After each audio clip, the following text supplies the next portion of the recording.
Hello and welcome to this new video. So as you can imagine from what's behind me, this video is obviously going to be about the Mercedes RS3. A lot of great things happened today. A lot of really great things. Hey! One great thing about today is that despite his turbo and water pipe breaking this morning, his car is now running so he can enjoy tomorrow. We're only on day 1 of 2 at the private Yume event. Although there are few cars behind me, many cars actually attended today.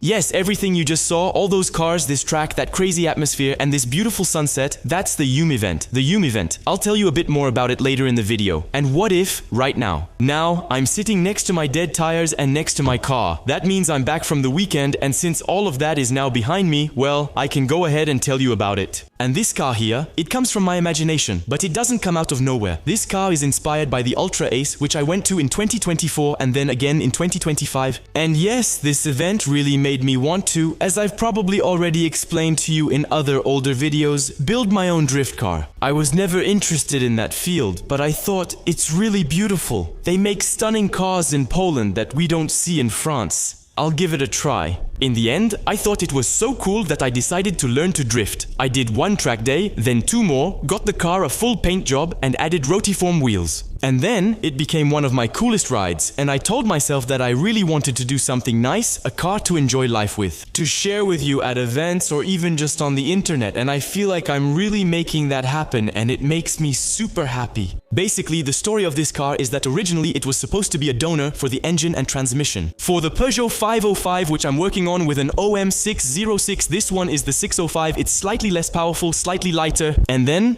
well, most importantly, it's in this car. So I thought, why not? I'll fix it up on a small budget. So it's super simple. What do I have on the car? A Chinese turbo, a tuned ECU, and a welded differential. I also have 4 entry-level coilovers that I bought on eBay, and that's it. Overall, the car is stock apart from that. Finally, I also cut and welded the front control arms to lengthen them by 3 cm to get a bit more camber. And thanks to the Ackermann effect, which is amplified on Mercedes because of their geometry, there's no need to increase the steering angle. Mercedes cars already have excellent steering, so yes, you can drift with a Mercedes without modifying much. Except that indeed it's been a few sessions now that I've been sliding on a wet track without a hydraulic handbrake. And as time goes by, I see more and more guys using their hydraulic handbrake. They can start much harder and earlier, hold slides longer, even if they lose some momentum. I think, damn, I need a hydraulic handbrake. And on top of that, I know that in drifting, guys set a lot of toe out at the rear. That way, the rear end floats a lot more in a straight line and looks for more lateral grip than straight line grip. So I told myself, on top of my hydraulic handbrake, if I want a more efficient car, I need to add more toe out and be able to adjust my rear camber.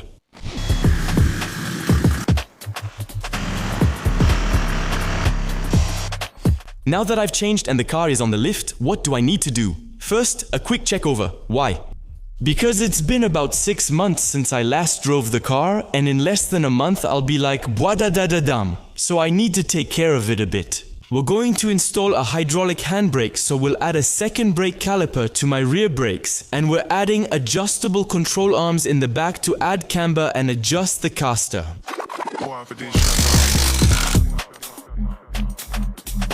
I took apart several things without knowing how they were assembled. There's a disc here and another behind it. Like on a lot of German cars and even French ones like the 406, it was like that. You have your drum handbrake system that's inside the disc. I'd really like to get rid of this backing plate and replace it with this system here. You see, it's them, these guys from Florida, and so, there you go, they did this and it's awesome.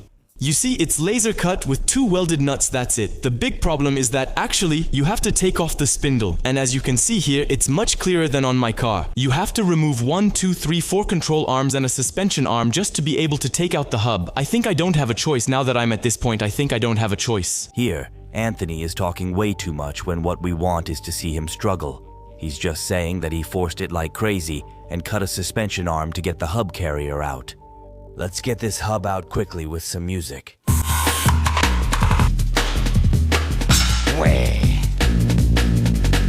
Honestly, I'm going to be super honest with you. It's March. I think I started this video a month ago. I don't know where I'm at. Yes, I remember. I drew the backing plates. Well, a lot has happened. Look, here you have, right in front of you, the hub carrier version 1.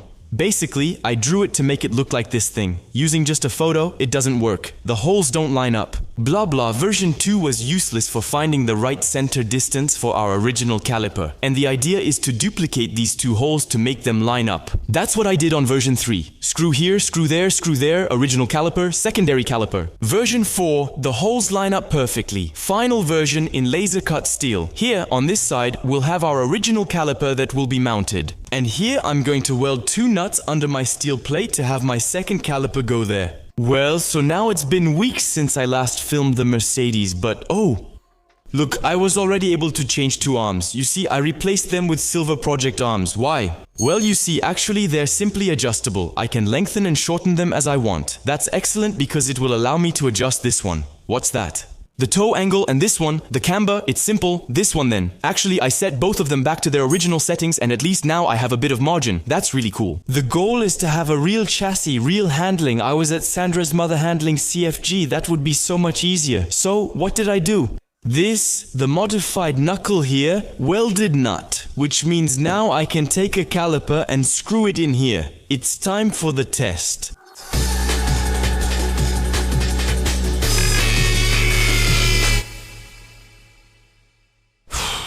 Well, it turns out that it doesn't work. I just lost 2 days on this system. A system that won't work for several reasons. First reason, the bulkiness. So, yes, both calipers fit really well on the workbench. However, once I installed the whole system on the car and had to put back the tie rod ends on the steering knuckle, it doesn't fit anymore. Basically, the main problem is with this tie rod here, so I ground it down and so on to make it fit, but it still doesn't fit with the caliper. Now, it might look like I'm pretending it doesn't work, but no, it really doesn't work. I've tried everything, I even ground down my caliper. In short, this system is great, but I'm not an engineer. Despite the dozens of hours I spent drawing, grinding, modifying and cutting, it doesn't work and I'm fed up. I think it's just time to do something else. I'm going to set the car back down and I think we're going to come up with a new system to add a hydraulic handbrake to this car. But right now, I need to do something else. I'm fed up. Very clearly, all the time spent trying to make a bracket for a dual caliper setup on this car was wasted time. Between the drawing, the modeling, the tests with 3D printing, the real-life tests, once the plates were laser cut. By the way, a big thank you to Clayton from Knoll Steelworks for finding me a supplier, etc. to get me a clean and cheap laser cut. So, the time for that, the time to put the calipers on, to weld the nuts, to modify the thing, to fit it on the car. Anyway, altogether it's maybe 4, 5, 6 days of work, honestly, from morning to night, so you could say I don't work fast. I say that I think a lot, let's put it that way. So, I know there are guys who manage to do it, I know there are Americans who manage to do it, who manage to adapt it. On W202s it's the same. They probably took more measurements, they probably have more experience. Anyway, I didn't manage to do it, but that didn't stop me from having fun on the driving center track at Le Castellet even without the handbrake. Subtitles by Juan France.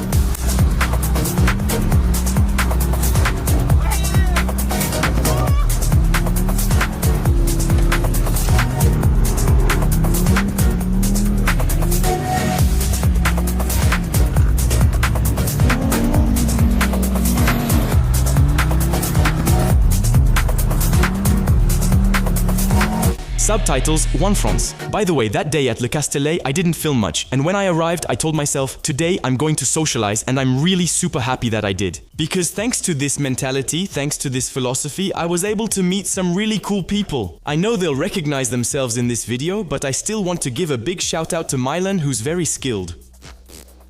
Personally, I've almost never seen that, at least in someone so young. So, here you go, I'm putting his Insta right below. His one and only goal in life is to go pro. So, if there are any sponsors watching this video or interested in helping out, a young guy who's really talented and wants to go further, well there you go, his Instagram is right here. But on the other hand, yes, let's talk about the small modifications I made to my rear end. More camber. Well, I didn't really feel much difference in the wet. I want to say we don't really care about that, but by toe out, I mean both rear wheels are pointed outward when looking at the car's direction. And that makes the rear end much more playful, much more responsive, and above all, it's a rear end that settles down a lot more. Once it's sliding, it's much easier to get the car into a slide, and it's much easier to keep it sliding. That's really a modification I recommend. I wasn't sure about it at first. I'm learning on the job, as you know anyway, thanks to these videos, thanks to all these experiences, and in this case, I saw something very interesting that day with the rear toe out. In the meantime, I think you're aware, some time ago I had my wheels redone, my 4 new rotiforms by Rimax near Valence. And then, well, on my tax, on my daily, on my folder, on my tractor that I use to tow this one, I also have 4 rotiforms, and honestly, I think it's the right time to tell you a bit about Rimax and what they've done to my 4 rotiforms. The only keyword is shiny chrome brightness. I wanted 2 cars that form a convoy you can spot from far away.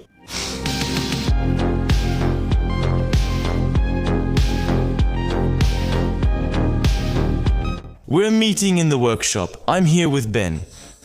Hello, sir. So pay attention because this is very technical. Listen carefully. I'm going to explain to you a little bit about all the phases a rim goes through when it arrives here. So the customer, in this case Anthony, came to bring us these rims which were slightly scratched but needed to be restored. I remember very well, they weren't scratched at all. Honestly, not at all, not at all. The young man was doing his thing. Naturally, there were flaking, chips, stone damage, etc. A rim goes through a lot, right? Yes, I did burst one on a curb. There you go. Well, that's something we often overlook, but yeah, we're used to rims. It allowed the voiceover to take over, because the situation is going to quickly get out of control. Indeed, Anthony thought it was a good idea to go see Ben without the wireless microphones that help isolate background noise. He probably thought that his audience loved listening to someone explain their job with huge machine and hammer noises in the background. So let me spare you the pain and explain all this. First, the rim is stripped to remove all traces of paint, and that takes 2 to 3 hours. After stripping, it is rinsed with water to remove any remaining grease. Once that's done, Rimax sandblasts the rim using abrasive blasting. It's a large pressurized nozzle that allows them to sandblast every part of the rim, even the hardest to reach areas. This sandblasting will remove the last traces of primer and will serve as a base for the future paint. Next, the rim is degassed to prevent chemical reactions that Anthony doesn't understand, but it can damage the rim. The rim is finally ready for painting, and it starts with a coat of black primer to smooth the surface, because sandblasting makes it rough. We heat it to dry, let it cool down, and then continue with the chrome paint base. We heat it to dry, let it cool down, and finish with the gloss clear coat to enhance these absolutely sexy rims. No, honestly, even with all the goodwill in the world, this car is ugly, despite all the work we did with Vatan from AutoHV to make it really spectacular. With its E63S AMG kit, you can't have an E63S and 16-inch rims. First of all, that doesn't exist. And second, damn, it's ugly. Seriously, where did these things come from? So, let's go. I'm finally going to put them on. Here we go.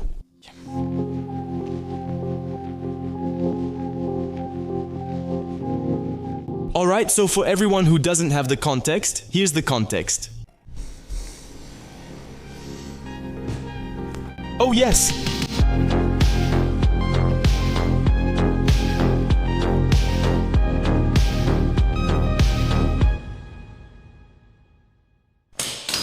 And a huge thank you to Rimax for customizing these rims on the E-Class, on the Taxi, on the Mercedes truck. Honestly, I think it's exceptional. Their result is incredible. I didn't even think it was possible to have chrome rims without the actual chrome plating process that goes with it, especially since the price is really reasonable for the final result. Now, over time, I don't know exactly how it's going to look, how it's going to age. Count on me to keep you updated on Instagram, of course. Anthony Perrier, I'll give you updates if anything changes. But for now, it's been on the car for a week. I've driven over 1,000 kilometers with the car, and naturally, nothing has changed yet. I also applied a ceramic-based product to the rims, hoping it would help protect them. Help protect the varnish, help make cleaning easier. And I also have another little tip for cleaning, because brake dust, as we all know, is a real nightmare. There's a brand of brake pads called AT, which offers a ceramic range, and that's really just my personal experience speaking. It's a range of pads, also made with ceramic, In any case, once that was done, I wanted to focus a little bit on the handbrake. Still, with the RS3 knowing that in the meantime, well, I also had the Mustang's floor to work on. By the way, Constant, do you want to put in 1 or 2 clips from that horrible project? I spent 2 weeks on it and I definitely don't regret getting that shell. I knew it was rusty, but I didn't think it was that rusty. Neither did the seller, just so you know. Anyway, I made a lot of progress on the Mustang's floor. It took me a lot of time. So I only had half a day left to get the handbrake of the RS3 ready before leaving for the Yume event. And of course, I tried the old method again, which was to reroute the handbrake lines through the ABS unit like I had already tried before, but it didn't work. I bled the system and put it under pressure, which changed everything. Okay, I replaced the hydraulic handbrake. I bled the system with an automatic bleeder that puts the fluid under pressure since I kept the ABS unit. I'll put it in first gear, pull the handbrake and see what happens. Oh, that's second gear, clutch. Oh! It works! Yeah. Oh wow, how? I'm happy. We're going to do all sorts of crazy stuff. It's great that it works. Just look at what I planned. 4 new tires on rims and 4 used tires on rims. That makes 8 tires. That's 4 sets of tires. A lot of people are going to say 4 sets of tires for 2 days. It's really not that much. There always have to be guys there to criticize. During my tests, I noticed the wheel moved slightly, so I wanted to check it. It's the same on the other side actually. The tie rods that I added there to adjust the camber, well, I think I installed them wrong. The bushings got torn out, they came out of the arm. I'll take off the wheels and show you.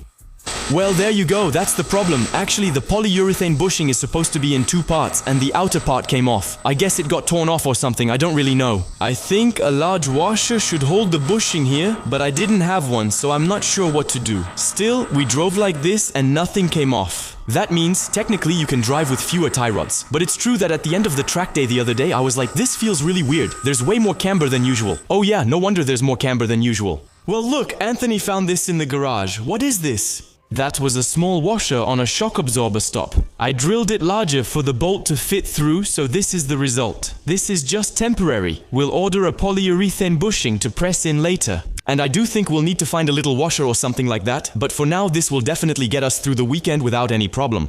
Yeah, honestly, when I did my test there, right, with the wheels on the jack stands in the workshop, I think I was the happiest man in the world. Yes, the handbrake works. So, I did a bleed by putting the system under pressure already. I think that helped a lot. If you have this problem and still have the ABS unit, you must put the system under pressure. And so it's on this extremely positive note that we meet again at the Yume event, which for me, I think, yeah, is the most beautiful event I've ever attended in my life. All of them.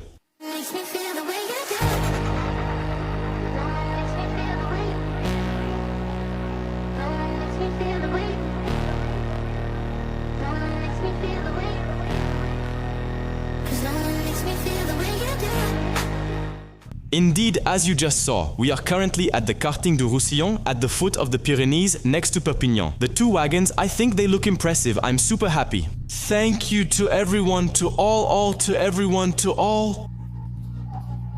Dans la vidéo, j'ai discuté avec les gens. To everyone, to thank you to everyone, thank you to everyone, thank you everyone, thank you to everyone. Organisé par Louis, ça s'appelle le Yume event en rapport. To everyone. Il a une marque de streetwear qui s'appelle Yume Classic. And so that's it. That's a bit of Louis's world. Louis who's into tasteful cars. Louis who's got that ultra ace vibe. And he wanted to recreate a bit of that vibe here. And honestly, for now, I think it's working really well. We have some really, really beautiful cars. Anyway, we'll show them to you a bit later. I have to go drive now. I'm really pumped. I really want to.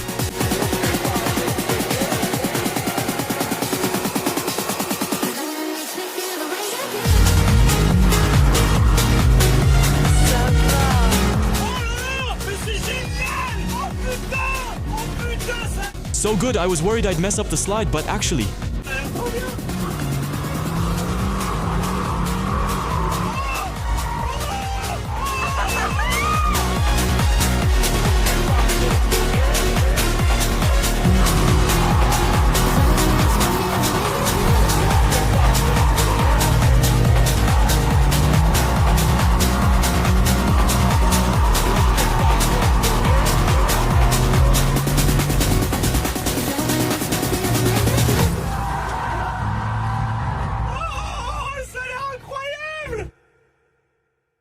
Oh yeah, actually I understand why the previous voiceover left.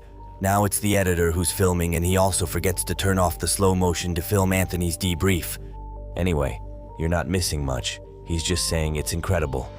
I'm taking this opportunity to let you know that the hydraulic handbrake didn't end up working properly. It brakes but can't lock the wheels, so he'll have to do without.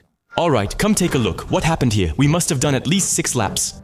The tires here, as you can see, have had the tread completely torn off, though it may not show on camera. Inside, the metal is exposed, cords are unraveling, and here the tread is gone. What worries me is my used tires are the same, so they'll do the same thing. And then we have 4 new tires. And by the way, you saw the rims from the E-Class, we found them so we can do the comparison. By the way, that's perfect, so that's going to be my summer set, the nice chrome rotiforms. In winter, I think we should add some nice modern E-Class rims, maybe the flat, almost solid ones. They could look great when fitted well. What do you think, Constant? The issue is it costs 2,000 euros, so probably not.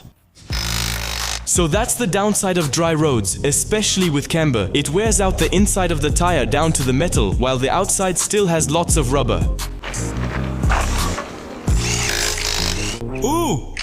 What's going on here? So I just popped the hood to talk a bit about the hydraulic handbrake with people who know about hydraulic handbrakes, and then I saw something curious. That has no business being here. The dust cover went right through. But what's crazy is that there's zero problem, and at the wheel, I didn't feel anything. So I don't get it. Well, after this little mishap, it kind of killed my motivation for the day, so what I'm going to do is go for a little ride as a passenger with Peter.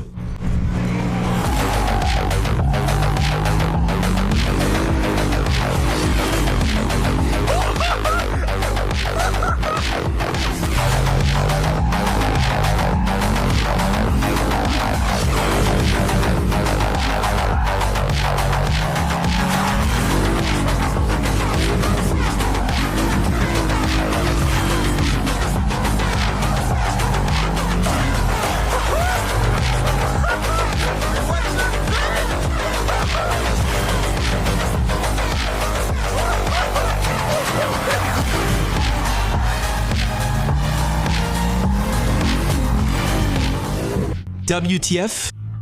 But what is that? That guy over there did the whole track without stopping.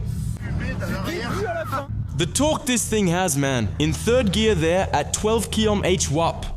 I'm in sync with this car, that's... Really? You can feel it, huh? But what could you want that's better than this? Well, nothing. Because actually that's it. I have 600 horsepower and adding it would be too much. It wouldn't be useful. If you upgraded the chassis for what I do, it wouldn't make any sense. It's perfect. The steering wheel is stock. Yeah, what's that? I just have an ATE kit and some chassis work, that's it, see? It's a whole sound and light thing on Westgate. Oh yeah, it's a sound and light show. Thank you, Bravo. My pleasure, buddy. Dog!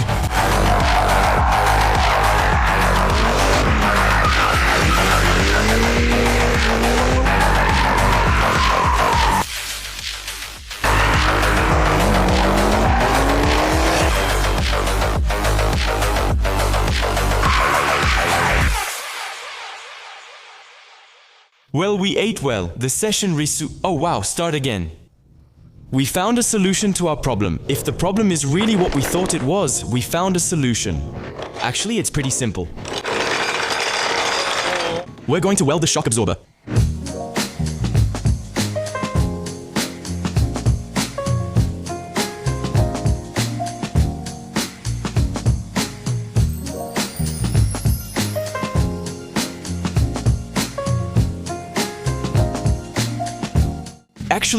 Actually, I think that when I installed the shock absorbers more than a year ago, I just forgot to put back a washer, which is right here. That's why the washer went through. There was no washer, so the only mission we have now is to find a washer somewhere in the paddocks. It's TV.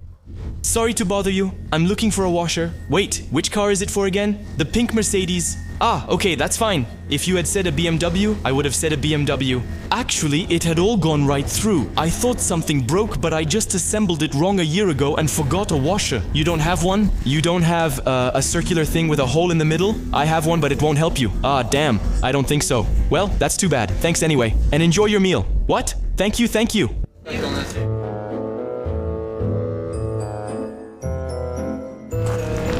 Hello, sir. Hello, I need a washer. Do you have a washer? Please go to the store.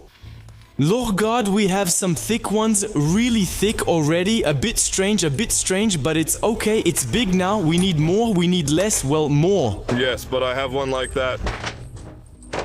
But it's your truck. Anyway, I'll come get a t-shirt. Sell vodka and red wines. Vodka from Poland. I found 2 washers because one seemed a bit thin. The shaft still, it's like 1 millimeter. I put 2, that's 2 millimeters. Plus 1 equals 2. A cup punch has got 'em busting up potion, and this double cup liquor got 'em butted up. On my competition, every track is like, I got bubble guts, fast life, buckle up, turn an angel into angel dust. Top roll caution, gotta jump in. Like double Dutch, used to take a shuttle bus, I ate a struggle lunch. Turn my woes to wins, you know I had to knuckle up big bands, busting out a duffel, bloody knuckles from the last scuffle, putting dogs back on the muzzle. That's the tread, that is. You were getting hard to juggle, hold up. Little stubble on my face, I'm getting more mature. Got some phonies out the squad, I'm getting more secure. Drop a project every year, I'm trying towards some more. Travel around the world, we, baby, all reward. I'm booked for life, catch me if you can. Yeah, hey, hey. Popping out a rubber band. Yeah, okay. I'm booked for life, catch me. That's just the crap that happens. We'll order more in Poland. It's serious, otherwise it wouldn't be the fiber, it wouldn't be... Thanks, man. It wouldn't be.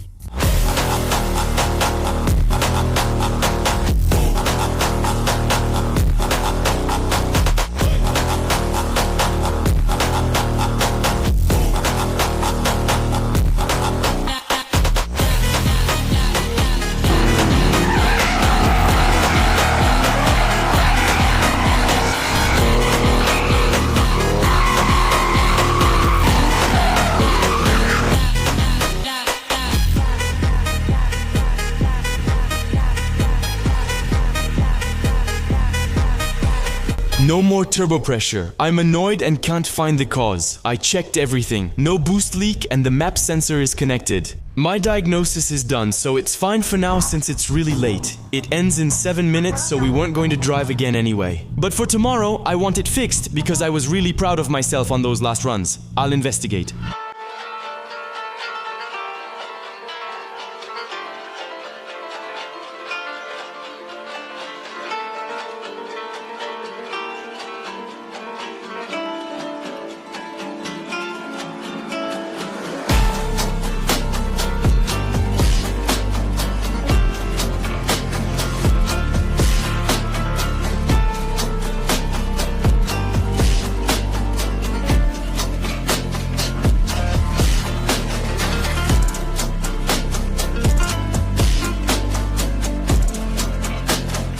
That's a day well spent. In this situation, I think we can say that. Now we're going to get something to eat and have a meal. I'm also going to wash my hands. That's amazing. And then tonight, starting from around 7:30 or 8 o'clock PM, or I don't really remember, it doesn't matter, we'll see, we'll just go with the flow. We've got a kind of little DJ set, but not only that, because over there we've got young Aeon. By the way, I highly recommend this artist. He's amazing, I invited him, I'm really happy he came, he's going to put on his little show for us tonight. It's going to be exceptional, so we're going to enjoy the evening, it's going to be great. And I'll see you tomorrow for a great day, because tomorrow we've got 8 new tires, it's going to be a great day. Yesterday, the car wouldn't give me any boost, but since there was no smoke from the back, no diesel was going through. So, it's not the turbo, it's an electronic restrictor issue for me. And I admit that yesterday, when I think back, the car overheated. The water temperature needle went up to almost or even 120 degrees. When you hit the red zone, they may switch to safety mode, cutting off diesel and causing you to lose turbo pressure, since in a diesel, fuel delivery is what gives you turbo pressure. Same thing here, I did 6 laps a bit aggressively. I'm happy, I'm starting to make some nice transitions. The car overheats, no more turbo. That means my next areas for improvement will be cooling, water cooling, and air cooling. Because I think the stock intercooler with 130 more horsepower than stock might not be enough. That's for sure, but that's fine. We'll let it cool, chat with friends and drive. Just less today. We're still enjoying it. Alright, let's take a ride in the M3. Incredible. Luffy, you're crazy. And it drifts like that? Awesome. How's it going, man? Are you good? I'm very good. Thank you. And apparently I was told that it's super hard to make this slide. It's a bit harder because it's an automatic, and on top of that, I haven't received my big tank kit yet, so we'll try to do what we can, but for now, it's okay. We're managing as best we can. Anyway, I'm really happy with your car. I think it's incredible.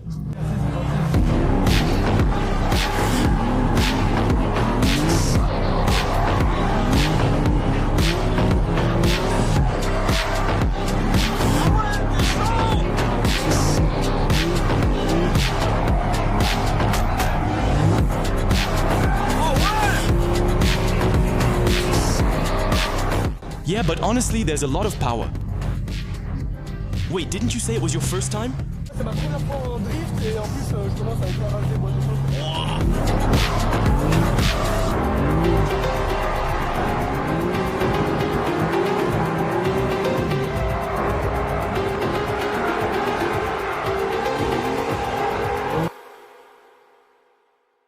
Okay guys, we're at Hondori shop. Well, not really, they're a bit further from here, but yeah, we're kind of at Hondori shop. It's cool that you... Are actually here, and Actually, you were able to enjoy it, yeah? I wrecked nearly all my tires, so it was good, but it would have been harder with a 1JZ.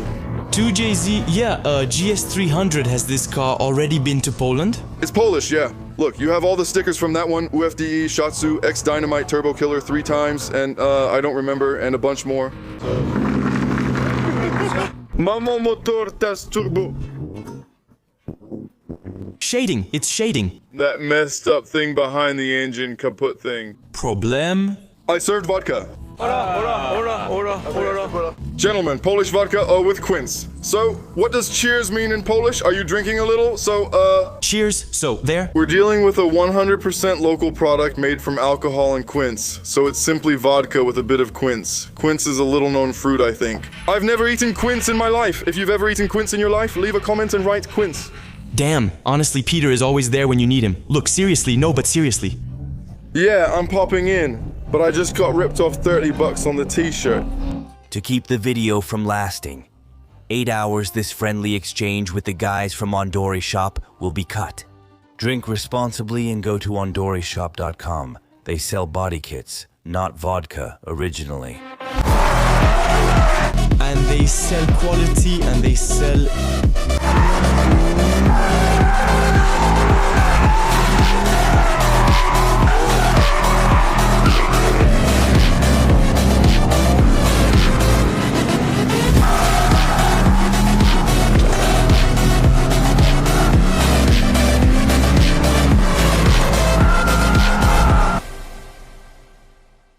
Bon.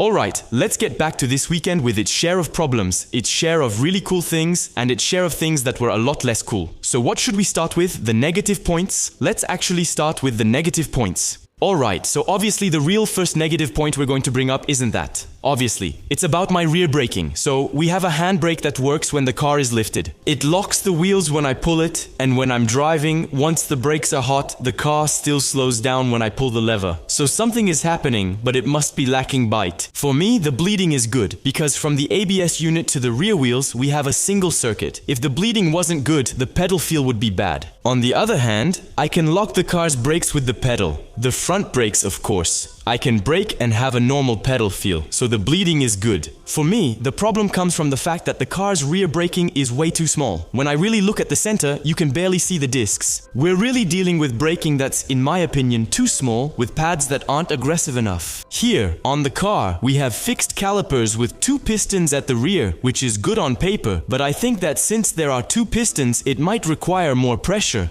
When I want to use the handbrake, I think I'll go for something else, or at least bigger brakes. I know that Static Daddy, the one who sold me the drift body kit, also has a W202 and he put a complete rear brake system from an S500, so the V8 gasoline version. So I think that in theory I'll be able to find the right parts on used parts websites, like the caliper, etc., because I don't necessarily need to buy new, and for all the consumables. And of course, we'll go back to Autodoc with the promo code Perrier to get 5% off. Once again, I'll say it, so I think we should end up with something pretty decent. First downside of the weekend, yeah, obviously. The other negative point of the weekend is going to be the bumper that I smashed. So technically it can be fixed, but I have to admit it kind of bummed me out to break it that badly. It's really in 8 pieces, luckily the biggest parts are still there. But yeah, that kind of bummed me out. Why did it happen?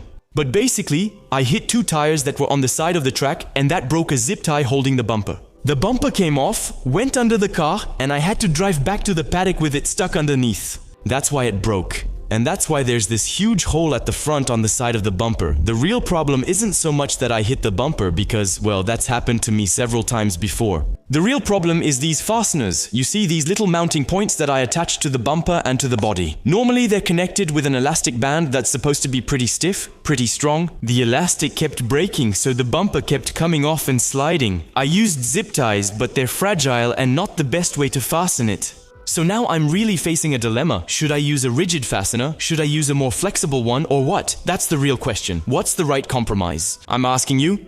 Is it better to break the bumper, the fasteners, nothing, or just drive well?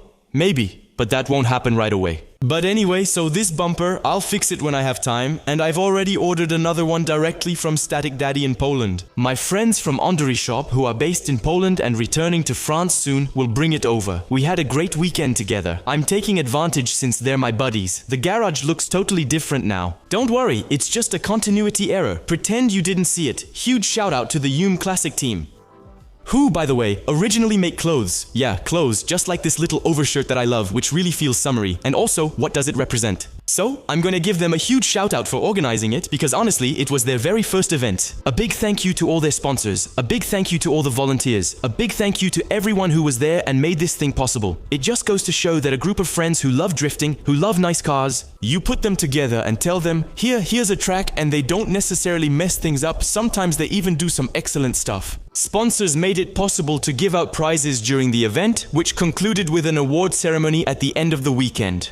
And I have to admit, I'm pretty proud to tell you that I won a prize, the one for the best improvement over the weekend. So, of course, yes, I'm very happy to have received it, but as I said there with the microphone, well, I think that this prize, maybe about 10 of us should have gotten it. Because I was super stressed before going there. As you might have understood since, well, it was the first time I was drifting on dry pavement, but actually I wasn't the only one. There were even people who drifted for the very first time ever, and I think it really takes a lot of guts to come out on dry pavement. When you've never trained, when you don't know your car, well, anyway, it was awesome. And all that to say that I won a prize, so of course this thing I won will go into the RS3 at the right time. Just wanted to show you this since you'll see it installed in the car in the next video. I'm super happy. Arcadia was one of the sponsors of the event, among many others, and so I won this steering wheel and it makes me really happy. Thank you to all the organizers and to Arcadia for this wonderful prize. It doesn't match at all the wooden vibe I wanted for the RS3's interior, but I think the RS3 deserves it. I made a lot of progress this weekend. Thanks again to everyone. Let's continue the video.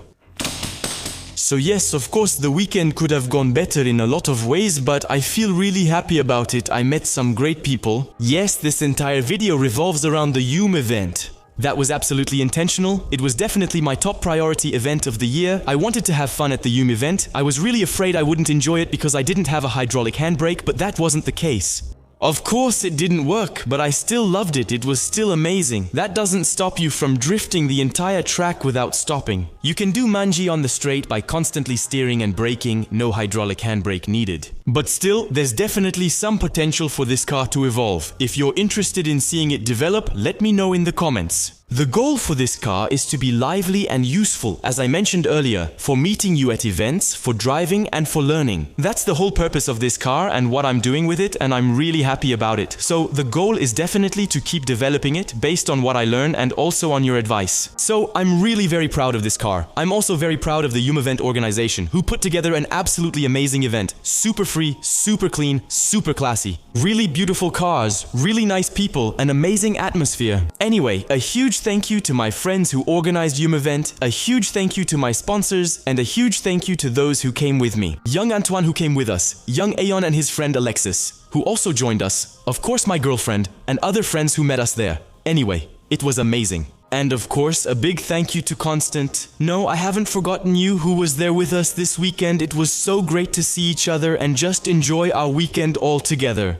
In real life, it was amazing, so I hope we can do it again. I hope Yume event number 2 will happen next year anyway. I really hope so. I'll leave you with these images that sum up why I made this car. Thank you for watching this video. I'm a bit emotional that it's over, because it was really stressful thinking I might not be ready or might not be able to be at Yume event, but everything went really well. I'll see you very soon for a new video and subscribe if you enjoyed the content. Love you all. What a car, damn, what a car! Alguien como tú. Que camine con ese tumbao, con esa actitud.